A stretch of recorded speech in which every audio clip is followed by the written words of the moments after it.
a very special guest today, and I have Beth Meverden. She is with Train Your Child, and she's also has her hands in a lot of different things. So I'm going to let Beth actually introduce herself. So go ahead. Great. Hi, I'm Beth. I'm so excited to be here just to chat with Nikki for a little while this morning and with you all. I started this ministry, Training Your Child or Train Your Child, depends on the resource, quite a few years back when our oldest was 4, who is now much older than 4. And really, it was about trying to train our children how to know and love and share Jesus. Excuse me. Intentionally and really being missionaries wherever we are. And so I've been writing lots of different resources for parents to empower them to train their own children at home, so discipleship material and the like. I also have been doing youth ministry for over 25 years and have been doing children's ministry off and on. Actually, before that, I started as a teenager doing children's ministry, so it's been a long time. Women's ministry, but really focusing on training parents. We lost a baby to miscarriage in 2015, and God inspired me to write some devotionals, honestly, just for myself at first, and ended up writing a devotional that's free to anyone as a resource for mamas to just know how to cope and get through that hard time, but then also comfort others in the process. Awesome.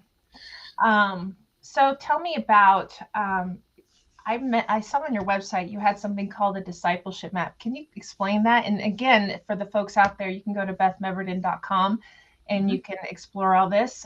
To get this discipleship map, it's just easy to put in your email address, and that will give you open it up to more resources. But tell me about the discipleship map. Yeah, it's really, really fun. One of the things that I realize is that I have biblical training and in school, got my youth ministry degree. And so it was kind of easy for me to organically train our children with the training that I got that I use with my teenagers. And I realize a lot of parents don't have that. And so one of the things I created was the discipleship map. And it's basically a set of questions that you can ask yourself about each of your children. And if you answer, like for the first one, it's, does your child have a relationship with Jesus? And if the answer is yes, then it's the celebration. Yay, that's awesome. Move on to the next question, the next faith step. If it's no, it explains how to present the gospel to your child and give them an invitation to start a relationship with Jesus. And then it goes on to reading your Bible. Do they know how to read their Bible? Do they know how to pray? Have they been baptized? So it's just a bunch of sets of questions like that. It's just a good way to go, okay, I don't really know the next step that my kid needs. And so it helps you know these are some good steps to take. Obviously, it doesn't need to go in that order, but I wanted parents to have a free resource to know how to disciple their children. A hilarious thing about this is I saw that question from you, Nikki, and today, Family Time Training, which is a ministry that I am a part of, their goal really is to empower parents to be spiritually training their kids at home. And they posted an article that I wrote for them just today that's actually all about this. It's making a spiritual discipleship plan. So it's basically, now is a really good time of year to look at that and go, okay, where are my kids? Where do I want to help them grow? Where do they need to grow? And it's kind of starting a spiritual discipleship plan for January or for the next year. And it links the discipleship map. So you can go to famtime.com, go to their blog section. And that's the blog that's up there today. You can also get the discipleship map directly on my website. So, awesome. Yeah. Also, we have Chris Bryan online, and left a comment saying Beth is amazing. We worked with her years ago, and she has amazing insights into child ministry. I love it. Betsy Icestone online too in our Facebook group. So welcome everyone. Good morning, Betsy. So tell me about the 1 for 50 work. I know you're involved in that too, and explain a little bit for our crowd what 1 for 50 is, because we sometimes promoted it, and I actually did promote a video yesterday about family mission planners. So tell me about 1 for 50, and tell me about how you're involved in that and how worldwide it is. Yes. Awesome. Awesome. Okay. So I actually was like, I want to word this right. So I looked it up. It says one of the things they talk about is training. It's training for adults to disciple the next generation to become influential kingdom champions. And it is an international ministry. You can find them at the number one, FOR, number 5050.net. And there are so many resources. There's resources for children's ministry, resources for parents, awesome, like there's songs that are on there that you can teach your kids, but it has everything to do with like how to keep your kids safe online, to how to connect the church, how to connect your children's faith at home from what they're learning at church, to dealing with depression, how to disciple your teen. There's so many amazing resources, and it is an international ministry. I got connected through Jonathan Stone, who's amazing, works with WorldVenture, and he just did a shout out a couple years ago. Hey, we'd like some help writing some training material, and so I got to be a part of that. I've written a few of their video scripts that other people recorded, some that I recorded, but really all of it is amazing material and just really good training. And one of the coolest things, there's so many cool things about it, but they translate a lot of the material into different languages. And so it's used all over the world to train different children's ministry leaders and parents. So yeah, it's awesome. So Jonathan Stone, he's the man. He does amazing ministry, and the rest of the definitely team does. Great. I'm a little biased. I like him very well myself. So yeah. So we know Christmas is coming up. Yes. So just for fun, what is your favorite Christmas recipe that holds a lot of great memories for you? So we make sugar cookies every year, and I just found a great allrecipes.com recipe. I think it's like the ultimate sugar cookies or something like that we've used for a long time.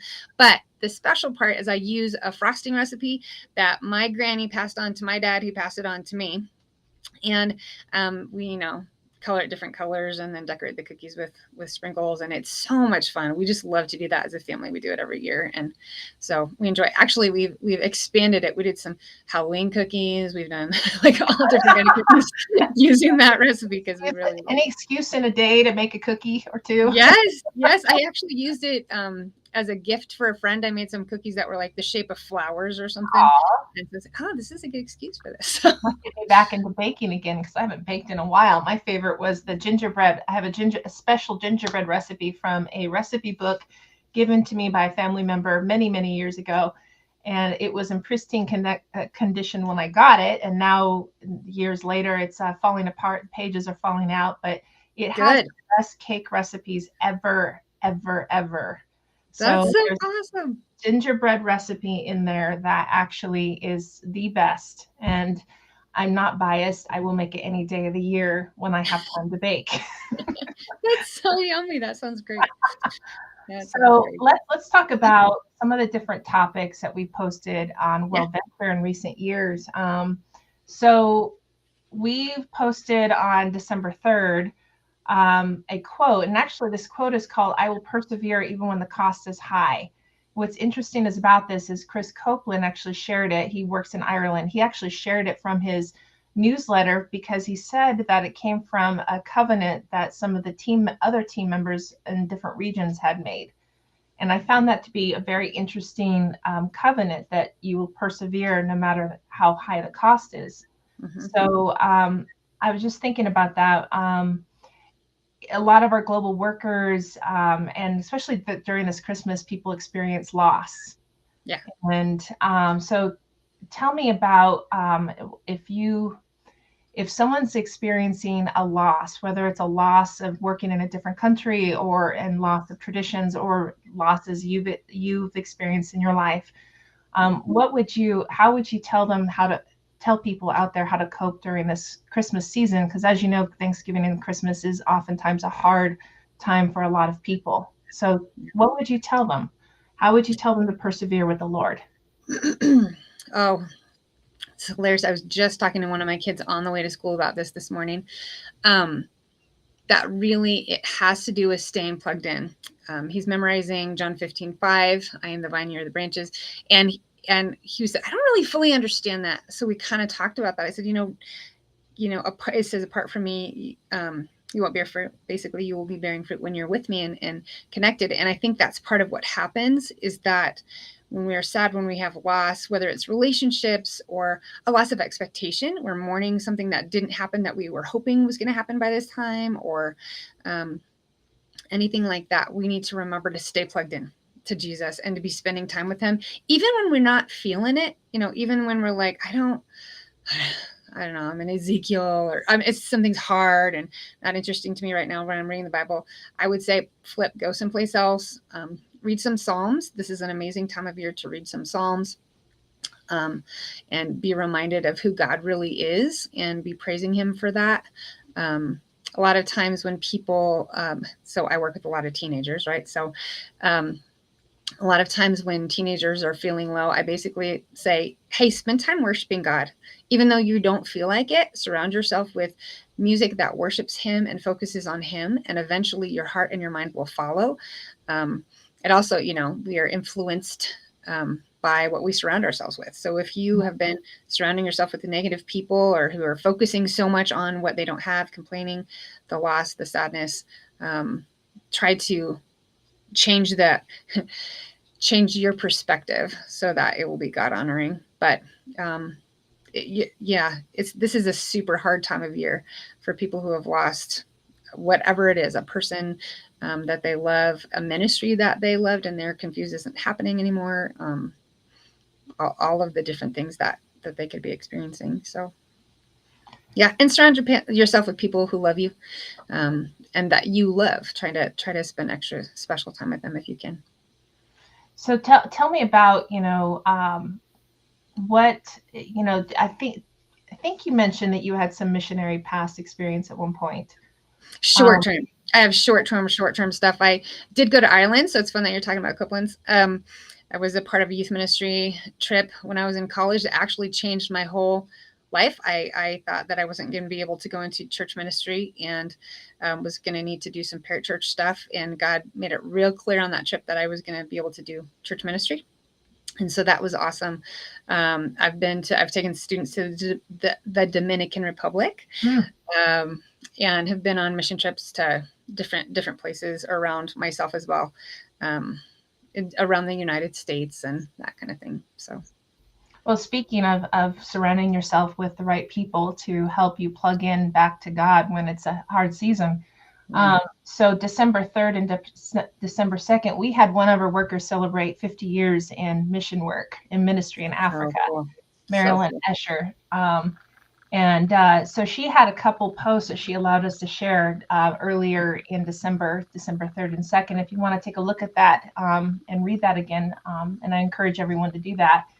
Apparently, one of their deceased Wolof translators had 2 kids, and those 2 now grown adults. One of them is doing some checks for Wolof translation and also preaching for the first time. And he's only like 22 years old, but we have another one, the daughter, who actually is a known name in her area, and she sings the Psalms and people in the Wolof translation, I believe. But what I find interesting about this is what we talked about is leaving behind a legacy, being an example to the kids. And I think you had a blog post recently that talked about that. So everyone, if you follow her on Facebook, she posts a newsletter link to her blog post that you can follow her. And I'll post all these links in later on today. But so tell me about why it's important. How do you leave this behind, this incredible legacy, such as the Wolof translator, or perhaps even as simple as just doing the right thing every day? I hope eventually I will be there, but I was reading about those 2 kids and thinking about the legacy that their father left, and really it has so much to do with a consistent faith. I see so often students that come to me who have grown up in the church, and their parents are not living what they're forcing their kids to listen to, if that makes sense. And it really does affect their faith. When we make the decision to follow Jesus, and admit when we're wrong, ask for forgiveness when we make mistakes, be vulnerable, be humble, and continue to grow. Don't get complacent in our faith. Our children are watching all the time. So, and I'm talking about nieces and nephews and friends and people like that. We have a couple in our family, a couple in our life who is like family, chosen family, and they're in their 20s, and they are having just as big of an impact on our kids as an aunt and uncle, because of their faith, and they're living it, and the way that they're serving, and they're asking our children questions about their faith and growing, and that's legacy too. Those are some of the people that make a big impact. As far as parenting, I think it really comes down to intentional discipleship. I think it's really easy to abdicate our roles as primary disciple maker and evangelist in our kids' lives to the church. I have heard a lot. That's what we pay you for, and Oh man. and that's just it's like anti Deuteronomy 6. God really does tell us to be talking about our faith wherever we're going with our children, in the car, wherever we can, and asking questions and answering harder questions, and being real. But one of the most important things we can do is for our children to know. They don't have to necessarily see us reading our Bible, but know that we are in the Word, so that they know that it's a priority for their faith, and spend time praying with them, encouraging them, talking about, like, literally walking to school today, talking about John 5:15. I mean 15:5. And both of them, I'm sure, but There we go. so I think that's important, and the consistency of doing it and not giving up, because it can be hard. But legacy is all about sharing our faith, not just giving the children faith that isn't our own. So, yeah. So basically, the one of the things we found is when I went to Thailand over a week ago, Yeah. and basically the meeting the underground church in Southeast Asia, it was part of sending and sustaining our campaign that we're currently on, Yeah. is helping to bring these ministry partners and these workers to be able to be effective in the country where they serve. And in this case, it's unique because they were raised and born in this country. And so, but it's an underground church, it's highly persecuted. And one of our workers gave them a Bible, a children's Bible, written in the heart language of the tribe they're trying to reach. Yeah. And he was just so excited. And I was thinking to myself, Bible literacy in our country is in the US is pretty high. In fact, one of our audience people had actually mentioned one day when I asked where did you read the Bible, or what did you read the Bible, what did you read in the Bible, and admitted that she only read the Bible on Facebook. Oh, wow. Which means, as you know, a lot of Bible out of context and not not its real meaning. Yeah. So I thought it was just interesting how a country that has at least 90% Buddhism believers there, who've never even heard of the Bible, and this particular underground church is excited to receive this a Bible in their copy in their hands. And we've seen people pictures online of African tribes being excited to receive a New Testament. And so how would you address maybe a new believer family? How would you address to them how to get their kids excited about the Bible, how to get excited about who God is? What would you advise them? Oh, there's some awesome resources out there. The Jesus Storybook Bible is one of my very favorites, and I know that was from the picture that you posted. I was like, oh yeah, I love that one. The best thing about that Bible version is that it ties Jesus into the entire Bible. So every story all throughout the Old Testament, all the way through, all ties back to Jesus and what he's done for us. So it's an amazing resource to just read that together. A long time ago, family devotionals used to literally be sitting around the table, mom or dad reading something, praying, and you're done. Like, so boring. And so Please just don't, I heard one time it's a sin to bore children with the Bible. And I really like that. But I think one of the things that's important is, first of all, consistency. Consistency in that you're talking about your faith whenever you get the chance. It doesn't need to be a legalistic, we have to sit down every week, do this thing, but that you are making space to spiritually train your kids and make it fun.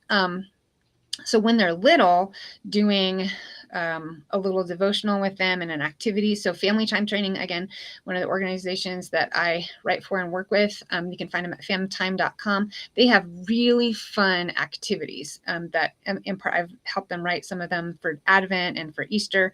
And it's like a 20-minute activity that you can do as a family based on the Bible. And then you do a fun hands-on, it could be a science experiment, it could be blowing up balloons. So there's a whole bunch of different things that are tied in to make it fun. With the goal being 20 minutes a week as a family. And we've done some of that in our family. We try to focus on praying for what's going on in their lives. And so that ties in their relationship with Jesus. When a lot of the time, what happens to me when I get teenagers is they have compartmentalized their faith. They only talk about Jesus on Sunday mornings and at youth group. And so I try to integrate him into every part. I say that Jesus should be the picture on your whole puzzle, not just a piece of the puzzle. And so talking about how Jesus relates to every aspect of their lives. And then the goal would be ultimately for them to start reading the Bible on their own. And I wouldn't say hand them a big people Bible and leave them. I would say read it together with them and talk about things together. My husband's done that very faithfully with each of our children. And then when they're old enough to read on their own, to encourage them to do that, to read on their own. And then as they have questions, they'll ask you, but also you need to follow up and ask them questions. Hey, what are you reading? Did it make sense to you? What do you think God wants you to do with what you read? So do that. And then also, attend church, be a part of what God's doing in the community, and so they can learn things. I always say that church is supposed to be a vitamin. It's not supposed to be the main meal that your children are served spiritually. And I think that we need to remember that really we should be training them at home, but try to make it as fun, as it would be watching a football game. Okay, maybe not as fun as watching a football game, but try to make it fun and realistic, not like stories from long, long ago, but like these are people who are part of our spiritual family. So, make them relatable. Yeah. Mm-hmm. Yeah. So we have basically that a gal in Cambodia, and so what I find interesting is I actually was able to serve a short term before WorldVenture with a missionary, not with our organization, but with another one who worked with kids and disabilities in Honduras. Mm-hmm. And so Lisa Junker in Cambodia, who's with us, actually is, which is amazing. She is developing a curriculum for to help support children with disabilities and their families. And what I find is I had no idea until Honduras how children with disabilities are treated in other countries. Mm-hmm. What can you speak into that? I mean, what have you seen with that? So one thing, the Waltons, they're missionaries in Ghana with WorldVenture. They actually recently opened up a school for special needs kids, because one of the statistics they were saying is that 75% of kids who have special needs in Ghana don't even get to go to school because they don't have a way to serve those kids. So they never actually even get an education. And so there's some awesome ministries out there, like Yvonne's and Jeanette's ministry, that WorldVenture is a part of, that are really taking care of people that are not taken care of in a school system. So it's pretty awesome to see what God is doing there. And it's a big need. And there's a lot of different needs that are out there that can be met. So if that's something that God is pricking your heart about, I would say pay attention to that and start doing some research about how you can support those ministries. Yeah, that is a huge need. But Tom Requat, basically, Laura Requat actually bakes cookies for the kids and hides God's word in her heart through earning the cookies and the cakes and everything. So might be another way for our audience, if you want to look when you read our post, to get some ideas at how to bring your kids into Bible learning by learning what our workers are doing with other kids around the world, as well as Brenda Allen. She made time this week to counsel an African woman who has 9-month-old twins with food counseling and milk. So I want to, I know you're busy, I'm busy, the whole world's busy. And the biggest problem with our church in the US is basically trying to make time to share our faith with others, our families, the people who we don't know. And in fact, I find it interesting that Tom Rainer, the church expert, says that everyone thinks they're the friendliest church until you take a step back and realize you're friendly to the people you see every Sunday. And not to the stranger. So in this case, especially during this Christmas season, what are some tips and tricks in your busy schedule that you can give to others, and how to leave some margin for God opportunities? Yeah.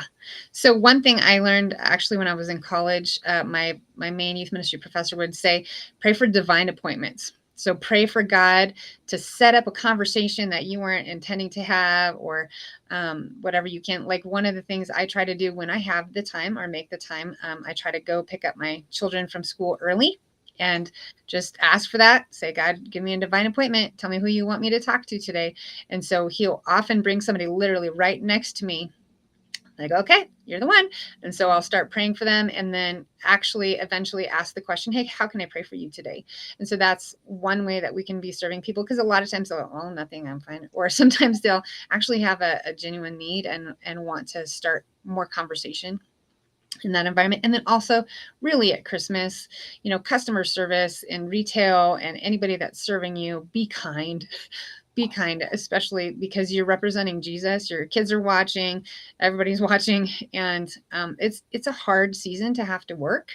And so that's one way that we can, take time to be kind, be patient, not be demanding, and represent Jesus really well. Awesome. That's great. So what's coming up next with Train Your Child? I just actually got published in a magazine called Celebrate Life magazine. There's an article that was called God Comforts Us So That We Can Comfort Others. Talked about our miscarriage story and what God did through that, and had a cool conversation with our youngest, literally like 2 days after it was published, and just had some tender moments with him about it. And so I did a follow-up article that talked about how to train your children to trust God even in hard things like miscarriage. And they're going to publish that article in May. So that's coming up. Continuing to write 2 blogs a month, devotional blogs for family time training. And then I write my weekly devotional blogs for parents, just training and encouraging, empowering parents as best that I can. So, awesome. Yeah. And then Christmas, just taking a break with my family. I'm excited about that. Yes, exactly. We all need a break. So Send and Sustain, we have our year-end giving. I just want to remind everyone, part of your sending and sustaining is missionary training, and as well as, especially what I did with Thailand, is coming out to train some of the underground church and social media training, and as well, and all that goes into Send and Sustain, as well as many, many other stories. So this is different than supporting an individual missionary. This is supporting all of what God is doing through WorldVenture around the world. So take a look at our pinned post today. And I want to thank everyone for joining, especially Beth for joining us today and taking time out of her family time and as well as her busy time to share some of these very valuable tidbits and resources with us. I also want to remind you that on the story of the miscarriage, she does have a devotional for those of you who are enduring a hard season and missing your child. She does have a devotional for you, a resource for you specifically. So if you go to her website, bethmeverden.com.